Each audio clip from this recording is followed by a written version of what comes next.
Dans la voûte de verdure qui couvre de ses arches l'eau toujours haute, les branches crient et se ploient sous le poids des singes laineux.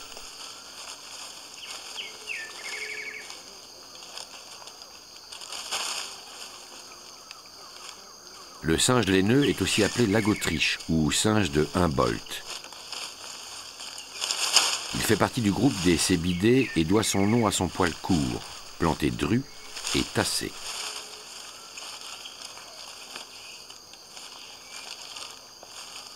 Comme la plupart des primates du Nouveau Monde, le laineux mène une vie strictement arboricole. La face interne de sa queue est dénudée près de l'extrémité, ce qui offre à l'animal une meilleure prise sur les branches. Pourtant, le laineux, qui fait partie des plus lourds primates de la forêt, n'aime guère sauter de branche en branche.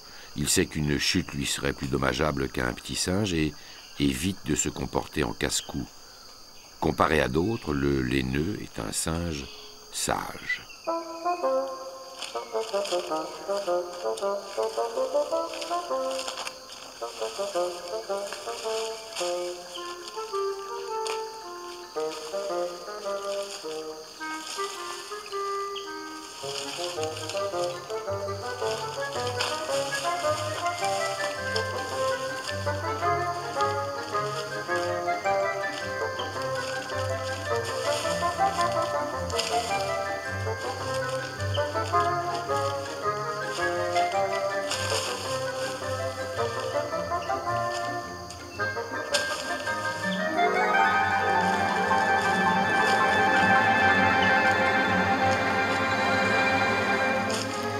Quand un singe laineux tombe du ciel le long d'un tronc, c'est généralement sous l'effet de la soif. Peu attiré par l'idée de prendre un bain, l'animal boira généralement suspendu dans le vide.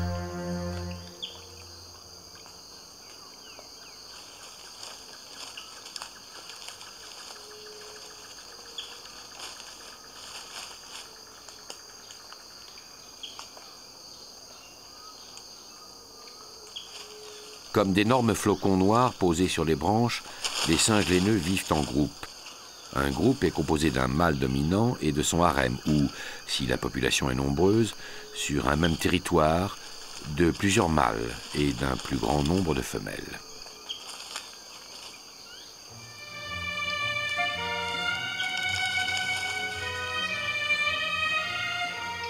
Les singes laineux vivent souvent près d'un cours d'eau où ils trouvent en plus grand nombre les fruits, les fleurs ou les baies dont ils aiment à se nourrir.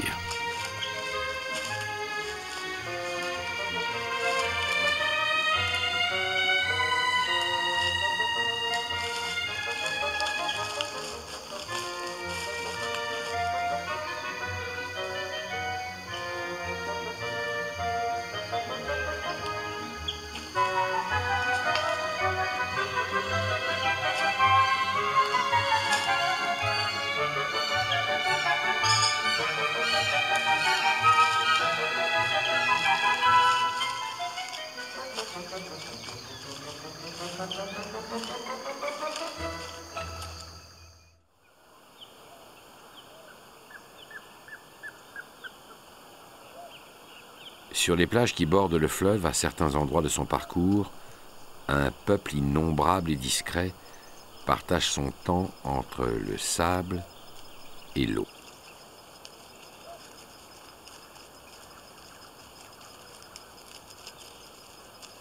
Sans cesse en quête de nourriture, le crabe fait route vers les débris organiques ou les cadavres d'animaux qui constitueront son repas du jour. Sa tête porte de puissants appendices masticateurs qui le transforment en machine à ronger, à broyer, à nettoyer.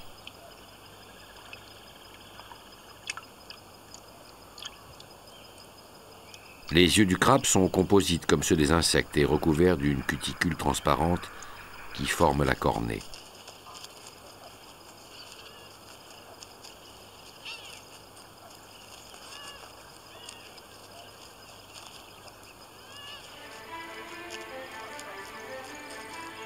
Le crabe et l'ensemble des crustacés jouent dans le domaine aquatique un rôle écologique comparable à celui des insectes sur Terre. Dans les océans comme dans les rivières, la masse de matière vivante qu'ils représentent est gigantesque.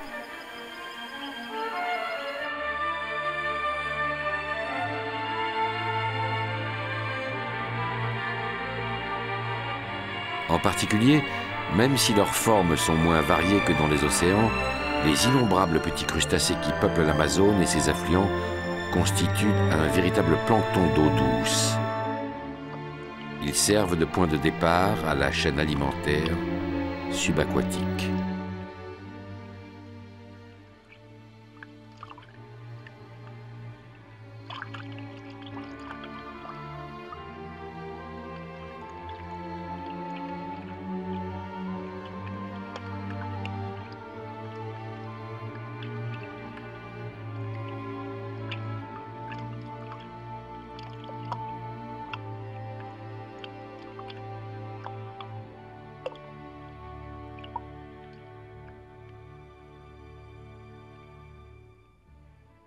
Sur le plancher fluvial où se pose le crabe, une boursouflure du sol se met à vibrer. C'est une raie osselée. Dissimulée au regard de ses proies et de ses prédateurs, elle ressemble au sable sous lequel elle s'enfuit.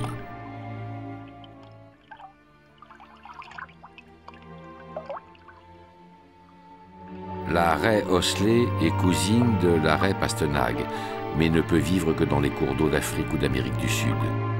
Son épine dorsale porte des piquants venimeux qui la font redouter des hommes plus que le piranha.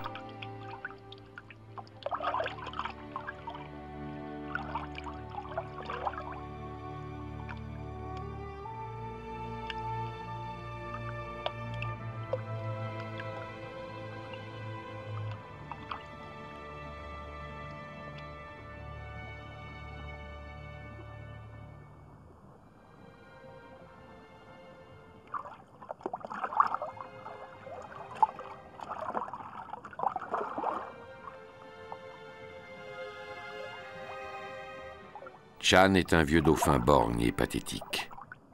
Échoué sur le dernier rivage du temps, incapable de s'alimenter, il n'attend plus que la mort. Mais la mort tarde à venir. Et soudain, au lieu d'elle, c'est une jeune dauphine qui surgit du fond des eaux.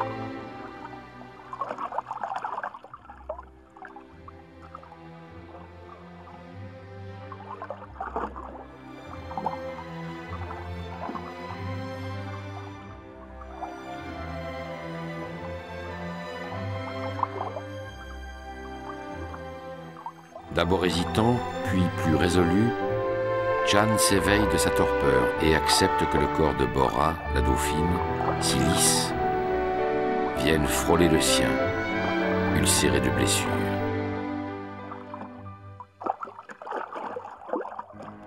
Brusquement, par la grâce de cette présence près de lui, Chan réapprend le bonheur de nager dans la lumière. Il se redécouvre complice du grand fleuve, fraternel, qu'il a vu naître et grandir. Près de lui, Bora est si douce, si pleine d'énergie. Chan oublie son âge et ses blessures. C'est sa dernière parade. Il revit.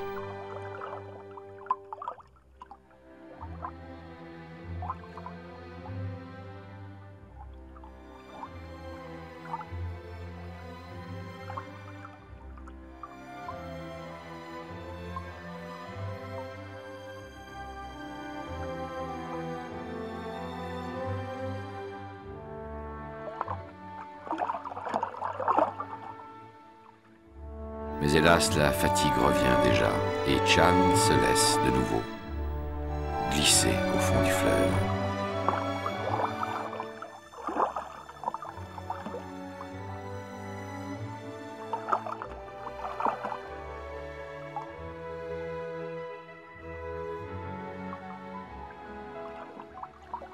Bora est parvenue à arracher encore au vieux dauphin quelques parcelles d'énergie. Mais pour elle, peut-être, le temps est-il déjà venu de repartir vers ceux de son âge. Peut-être s'est-elle déjà lassée de son nouveau compagnon. Bora s'éloigne. Elle repart vers le large et vers la vie. Pour Chan qui s'enfonce dans le fleuve d'ombre, elle était le dernier bonheur, le dernier cadeau de la vie.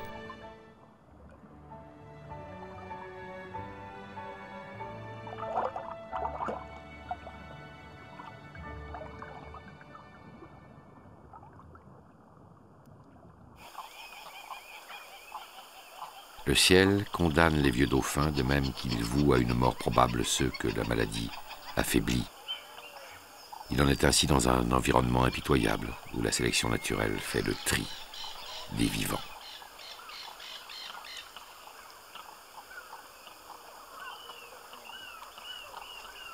Un opossum fébrile se mire dans l'eau d'un étang. Le petit animal, qui appartient à l'ordre des marsupiaux, semble amorphe et vaguement hébété.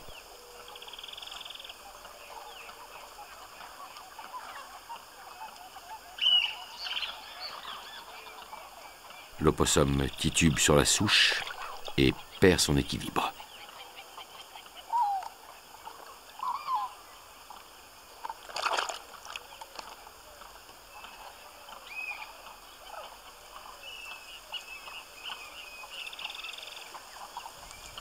Un mal mystérieux a atteint l'animal qui tremble et désespérément tente de reprendre des forces. Même boire devient une véritable épreuve.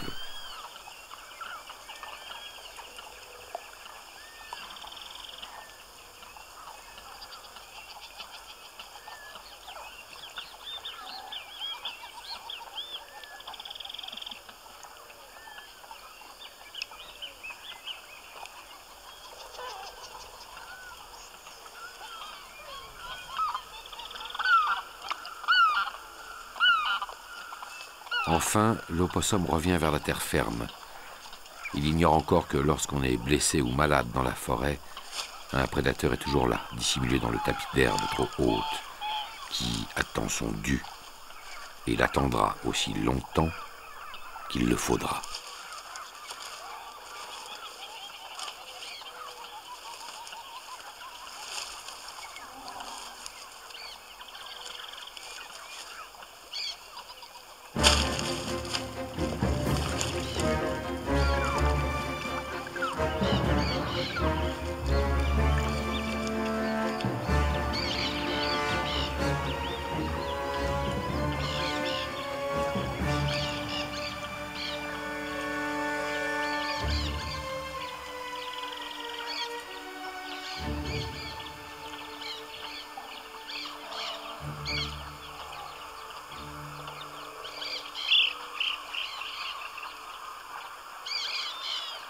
En quelques secondes, l'opossum a cessé de vivre, étouffé par les anneaux du boa. Celui-ci ne relâche pas encore sa prise.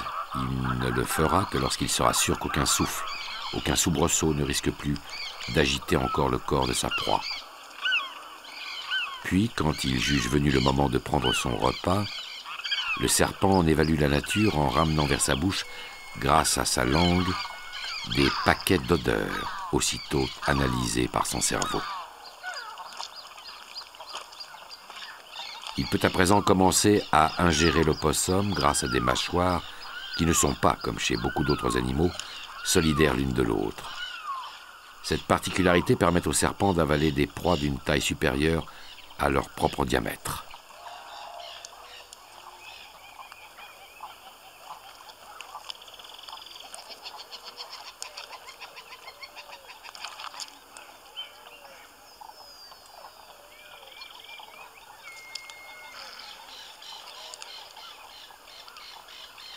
Les dents du serpent font glisser la proie vers l'œsophage. Puis tous les muscles du corps se mettent en action pour la faire avancer dans le tube digestif. Le serpent est avantagé en cela par le fait que ses côtes ne sont pas reliées à un sternum et peuvent se dilater. Enfin, la peau du reptile peut s'étirer et se distendre au fur et à mesure que la proie poursuit son parcours dans le système digestif.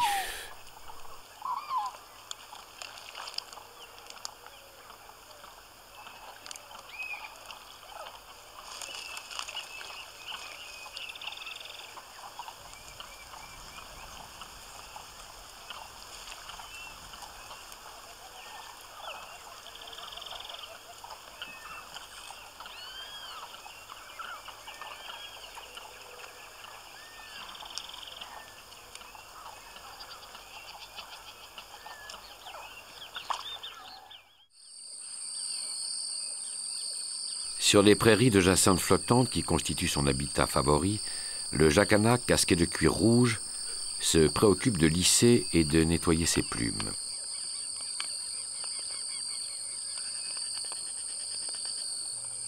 Puis sa toilette achevée, l'oiseau part pêcher. Son pas ne s'enfonce jamais grâce à de longs doigts qui s'étalent sur les plantes comme des radeaux.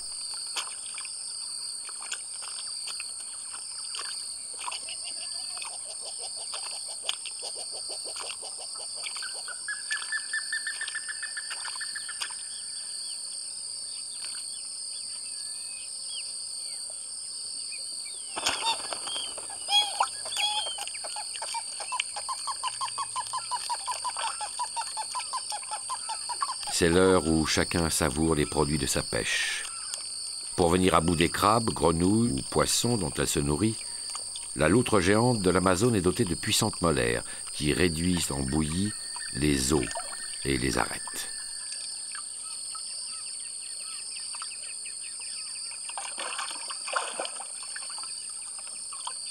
La vigilance des loutres est toujours en éveil. Et quand un animal se fait toiletter par l'un de ses congénères, il assume toujours en même temps la charge de leur sécurité commune.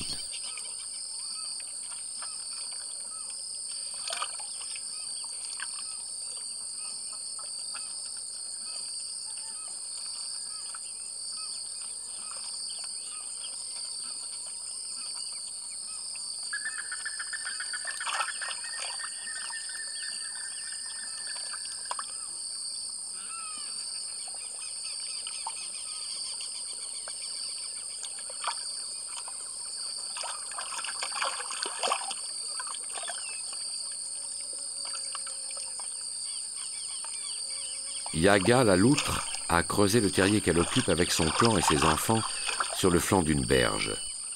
L'endroit est idéal car les prédateurs ne peuvent le voir d'en haut ni l'atteindre d'en bas grâce aux boues qui rendent son accès si glissant.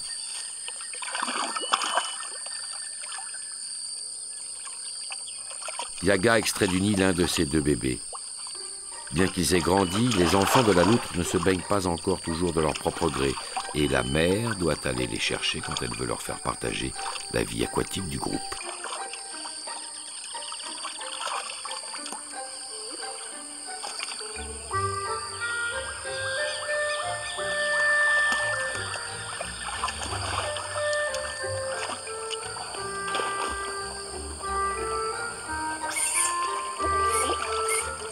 Encore malhabile, le premier des bébés n'a qu'une hâte, revenir au terrier.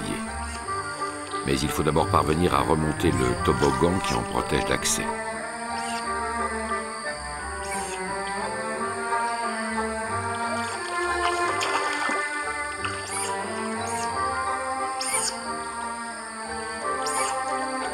Le second bébé, plus intrépide, sort et se jette à l'eau sans l'aide de sa mère. Son frère se ravise alors et rejoint sa famille pour un bain collectif.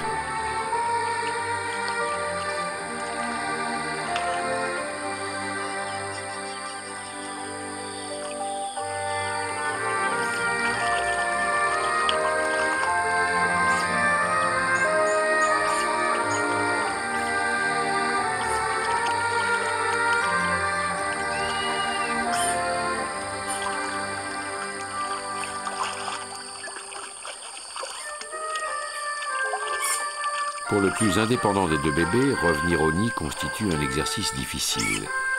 Pourtant, l'obstacle sera franchi sans réelle difficulté.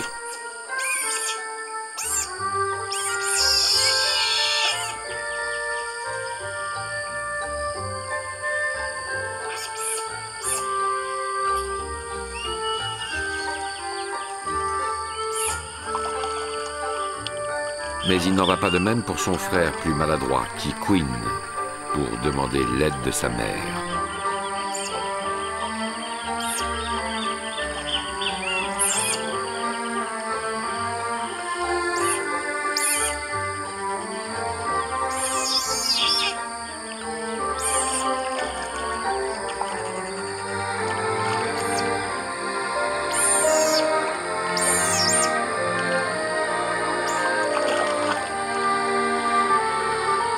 faudra finalement que Yaga saisisse son bébé par le cou pour que la mère et ses enfants se retrouvent enfin rassemblés au creux de l'abri communautaire. Postés à l'extérieur, les autres membres du groupe en assureront la garde.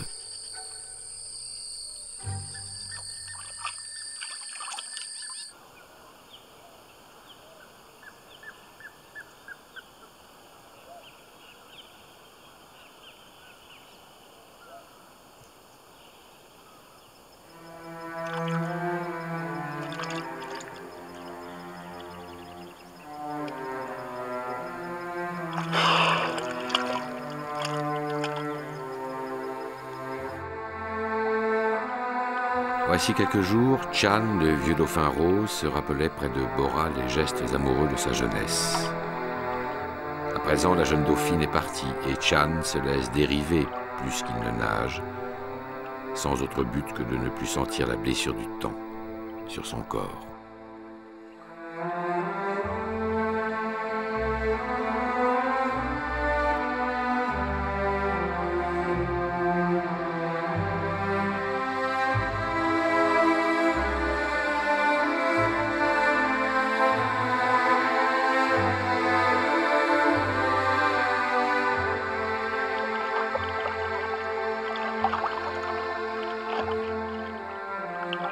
Le fleuve d'ombre appelle Chan vers sa surface et, une fois encore, le dauphin remonte pour respirer encore un peu.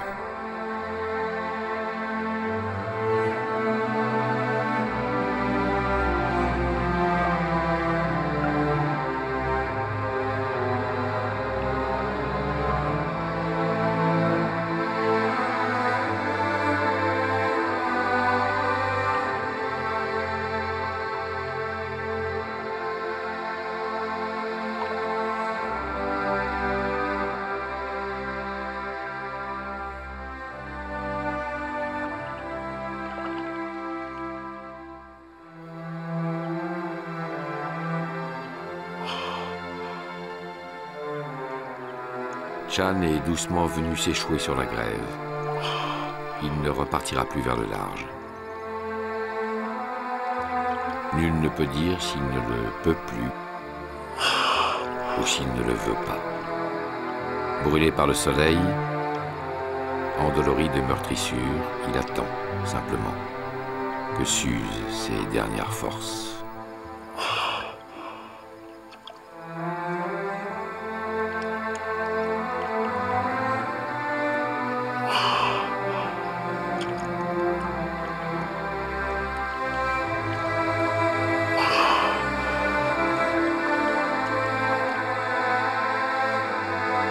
Chan vécut et se laissa mourir dans les eaux du Rio Taparo, l'un des affluents de l'Amazone.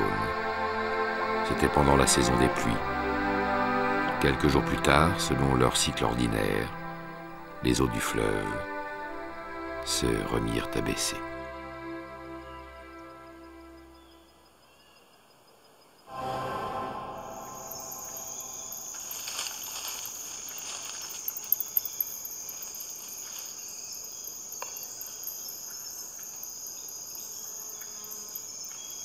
Un regard s'ouvre sur la cime des arbres.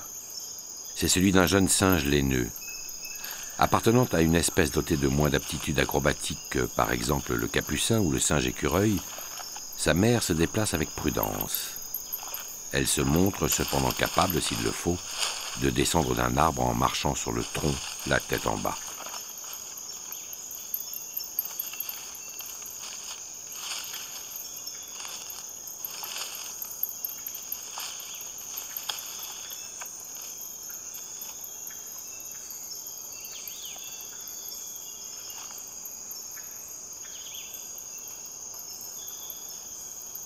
Le bébé, qui ne sait pas encore que même un singe peut tomber d'un arbre, fait preuve de plus d'intrépidité que sa mère.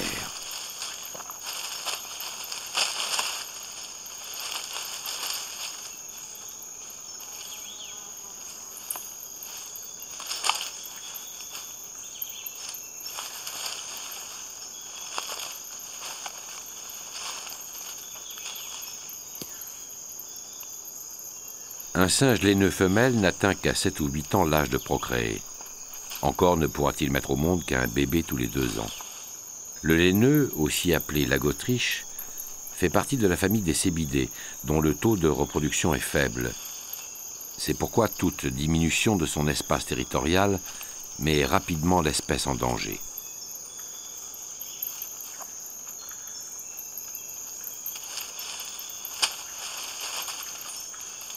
La mère et l'enfant se retrouvent sur les branches qui leur sont coutumières, celle de la canopée et celle de la strate moyenne des arbres.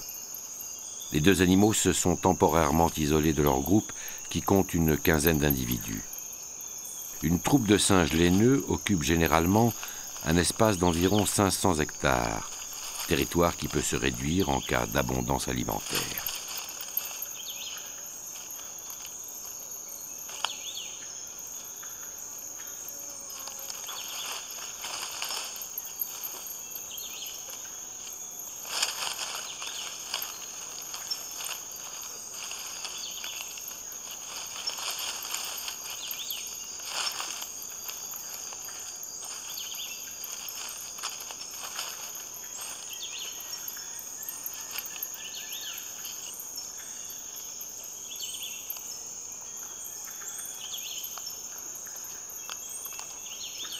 Les feuillages n'entrent que pour 20% dans le régime du singe laineux. Le reste de son alimentation est constitué de graines et de fruits.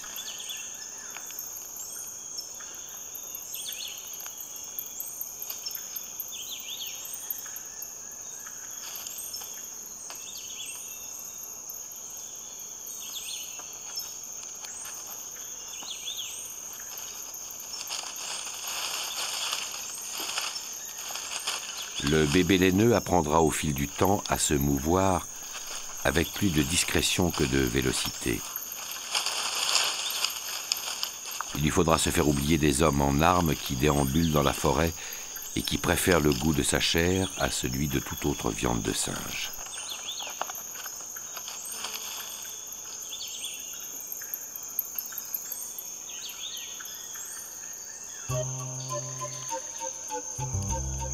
Posée sur une flaque de lumière, une punaise lisse et nettoie le rostre qui lui sert à piquer d'autres animaux et à aspirer leurs fluides vitaux.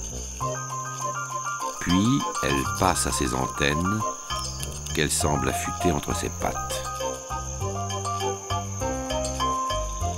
Caille, l'amande brune, se réjouit de voir arriver sous ses yeux un repas qui se transforme vite quand la punaise rencontre une autre punaise en un double festin.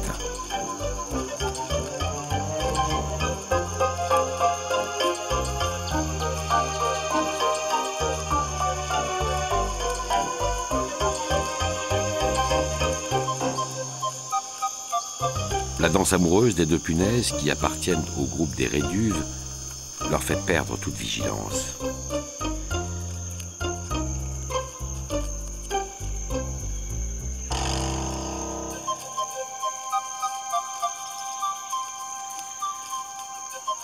Chacun des 2 insectes revient bientôt à sa toilette méticuleuse sous le regard de Caille qui ne bouge pas, plus qu'une brindille ne vibre au vent.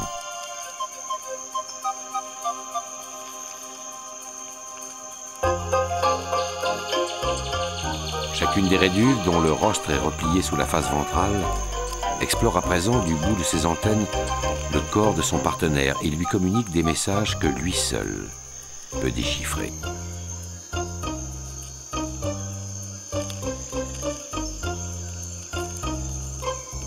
Figé, Caille attend le moment propice à l'assaut.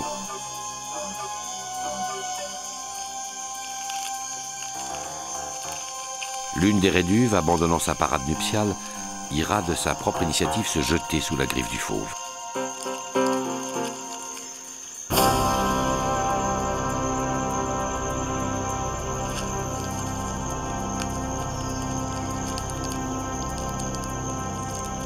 L'amante aurait tort cependant de se réjouir trop vite. Caille ignorait que la réduve pouvait se défendre en sécrétant une substance toxique. Remis sur pied, le repas s'échappe à toutes jambes. Caille ne s'y laissera pas reprendre. C'est alors qu'elle aperçoit près d'elle un moucheron, maigre proie qu'elle aurait négligé en temps normal.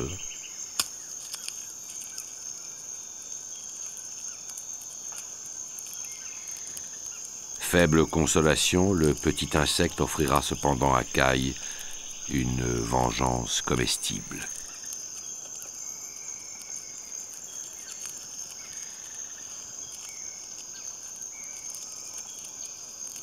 La mante maintient sa proie entre ses pattes avant, que l'on appelle pattes ravisseuses. Son appareil buccal se met alors en marche, véritable machine à broyer. Chaque morceau du moucheron sera déchiqueté et réduit en particules dont le diamètre n'excédera pas celui de l'œsophage.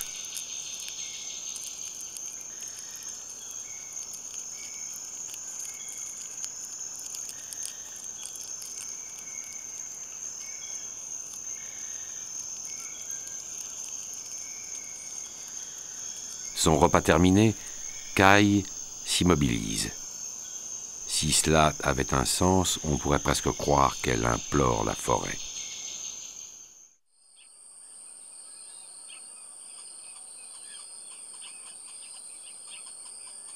C'est la règle de la forêt. Chacun y forme un maillon de la chaîne alimentaire. Nul ne choisit sa place. Seuls les félins sont parvenus au sommet de cette hiérarchie des appétits. Et parmi eux, celui que l'évolution a imposé comme le plus puissant est le jaguar.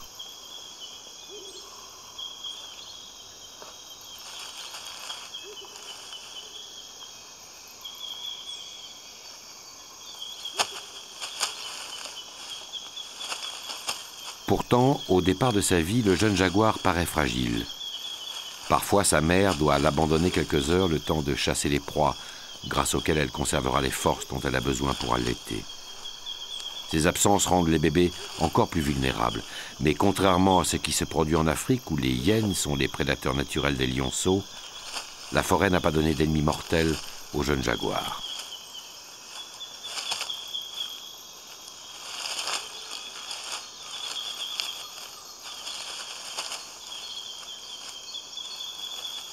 Kaloa, qui les a portés 101 jours, veillera encore sur Kim et Balam, ses enfants, pendant 18 mois.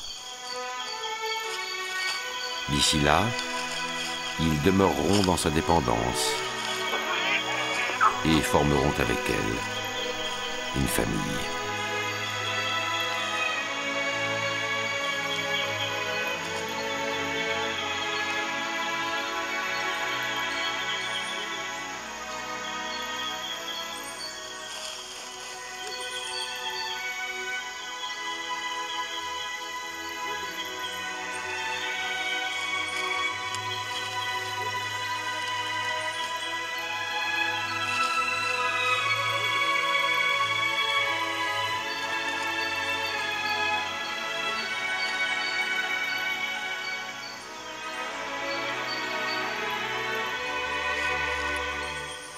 L'harmonie qui règne entre une mère et ses enfants ne doit pas faire illusion. Les jaguars figurent parmi les moins sociaux de tous les félins. Et il est rare qu'un couple demeure soudé aussi longtemps que l'ont été Kaloa et Zuko. Il n'est guère fréquent que plusieurs individus s'assemblent pour former un groupe, ne fût-ce que temporairement.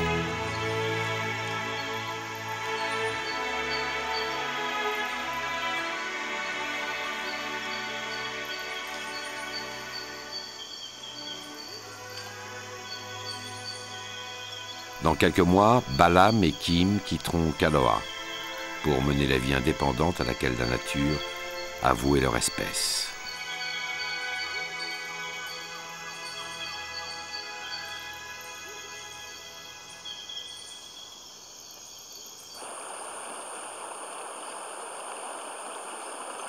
Moins chanceux que le jaguar, certains animaux qui ont à faire face à des prédateurs feignent de ne pas exister. La tortue matamata ressemble, selon qu'elle se trouve au sol ou sous l'eau, et selon la nature du décor environnant, à une pierre ou à un tas de plantes aquaphiles.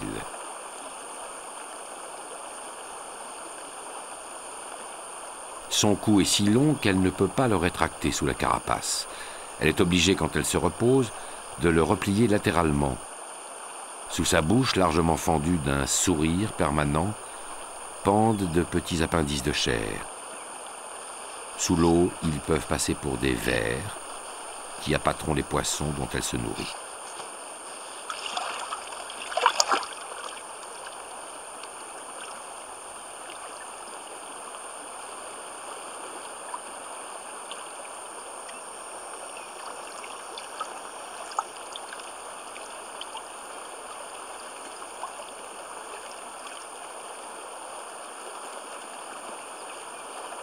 Le nez de la matamata n'est pas corné comme celui de la plupart des tortues, mais terminé par une petite trompe au bout de laquelle se trouvent les narines.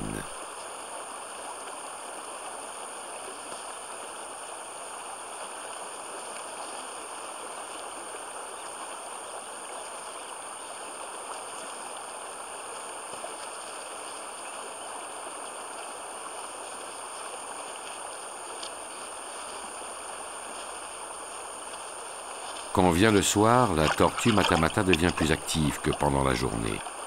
Elle s'enfonce dans les eaux peu profondes des rivières ou des marais et se met à l'affût. Il lui suffira de se tenir immobile et d'attendre qu'un poisson se laisse attirer par ses leurres. Elle ouvrira alors sa large bouche, provoquant ainsi un effet de tourbillon. La proie se laissera aspirer sans avoir eu le temps de réagir.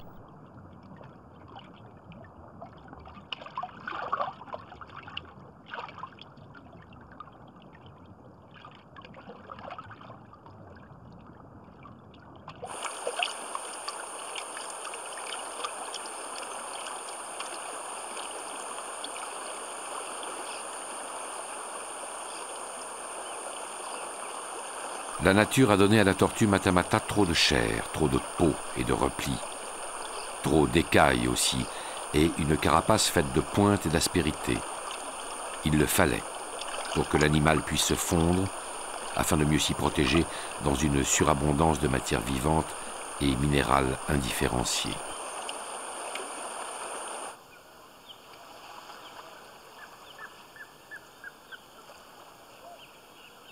Toute matière, en fin de compte, finit par mêler ses atomes à ceux de la terre vivante. Hier, sur cette plage que fréquentent les tortues matamata, un caïman est venu mourir, et sa cuirasse, qui semblait faite pour défier le temps, apparaîtra bientôt comme un bien fragile bouclier.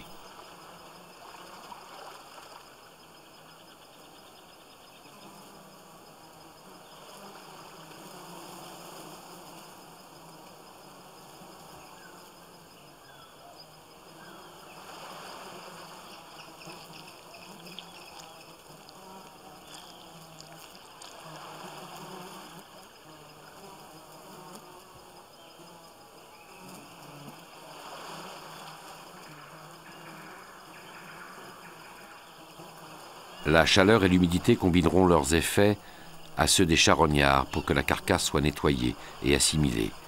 En quelques heures, toute l'énergie que le saurien avait accumulée en une vie sera transférée à d'autres animaux et à la terre.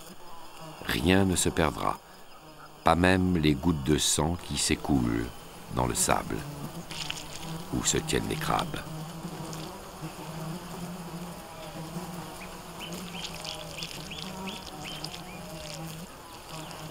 Le corps du caïman devient à lui seul un écosystème provisoire. Les insectes viennent d'abord explorer les replis de sa peau et de sa chair. Le sang qui fermente à la narine les nourrit et les abreuve. Les mouches y plongent leurs trompes, minuscules pachydermes assemblés au point d'eau.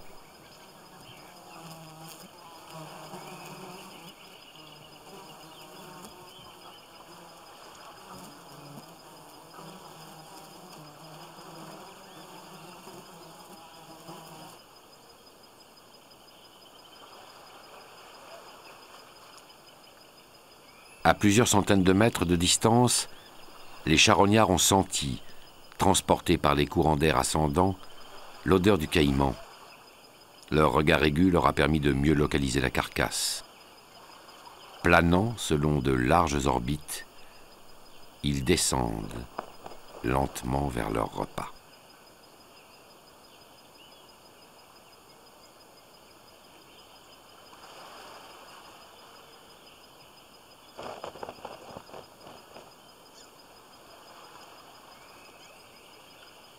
Les vautours prennent leur temps. Ils aiment leur nourriture bien faisandée, et le soleil qui frappe la plage, si fort à cette heure-là, ne fera qu'en améliorer le goût.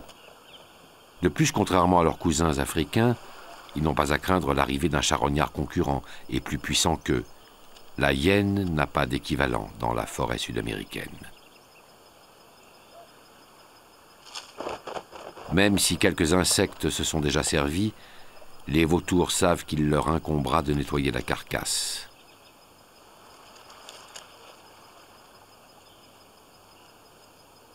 De son bec tranchant, l'oiseau picore un morceau de chair.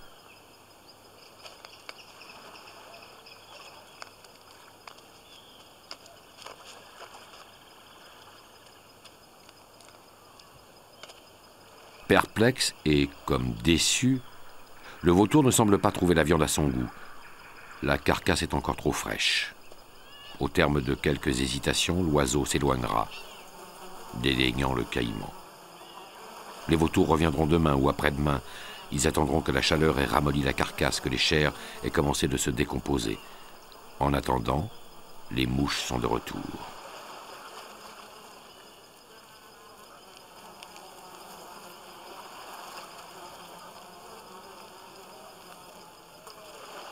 Au bout de quelques heures, la carcasse grouille de vie, et comme dans un écosystème dont elle serait le modèle réduit, une deuxième génération d'animaux succède déjà à la première. Ces larves se nourriront du caïman. Certaines d'entre elles deviendront des mouches que des oiseaux goberont. Les mêmes molécules qui composaient le corps du seigneur des eaux se retrouveront dans les cellules de quelques migrateurs majestueux croisant dans les nuages.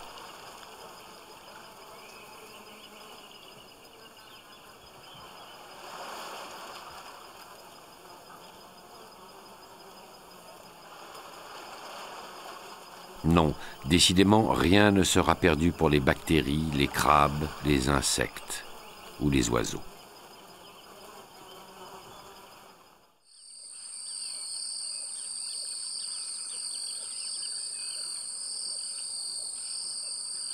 Depuis plusieurs semaines déjà, le niveau du fleuve a baissé. L'eau se retire peu à peu des forêts submergées et les rivières se retrouvent plus encaissées qu'avant.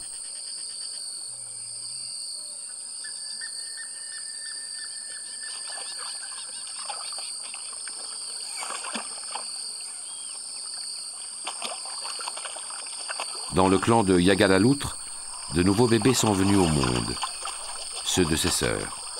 Ils connaissent déjà le langage complexe par lequel les loutres géantes d'Amazonie communiquent entre elles, un ensemble infiniment varié de cris, couinements ou piaillements.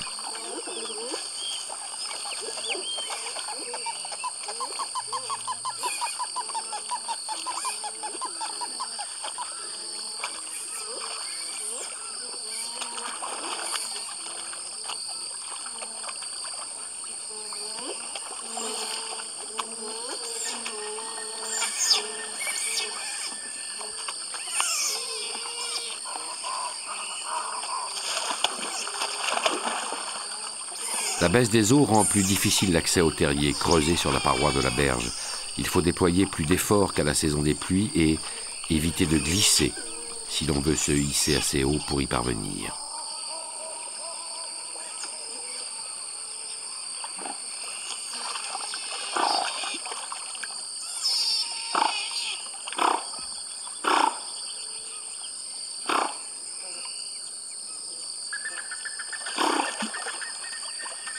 Les cris de leur mère signalent aux petites loutres que le temps est venu de se rassembler et de regagner le nid. Mais les bébés n'y parviendront pas sans l'aide des adultes.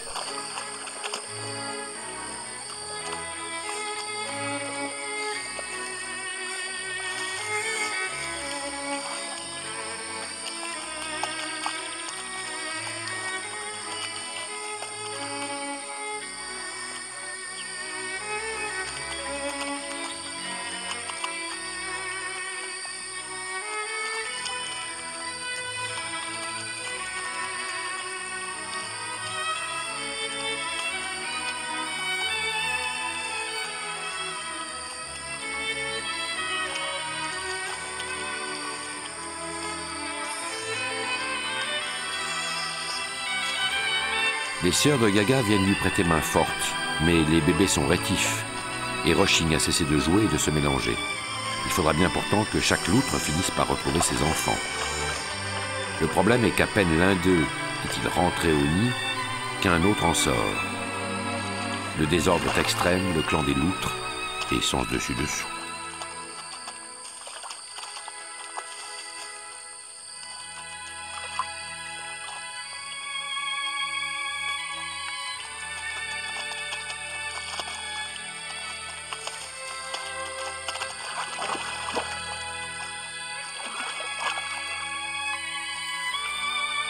Fatigué par tant d'agitation, Yaga retourne à son terrier, suivi de son premier enfant, qui s'attarde et qu'elle presse de la rejoindre. Quelques mètres en arrière se tient son deuxième bébé qui décide, lui, de rejoindre ses camarades de jeu.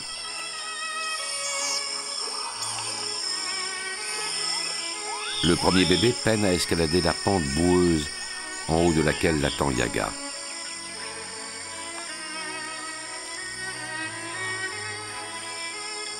Yaga se met en quête de son bébé manquant.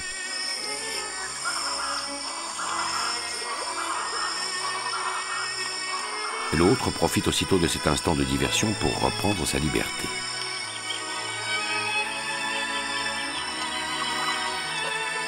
Dans la confusion ambiante, Yaga semble ne plus savoir où retrouver sa progéniture. Enfin, l'un dans la gueule de sa mère et l'autre dans son sillage, les deux bébés reprendront bon gré mal gré le chemin du terrier.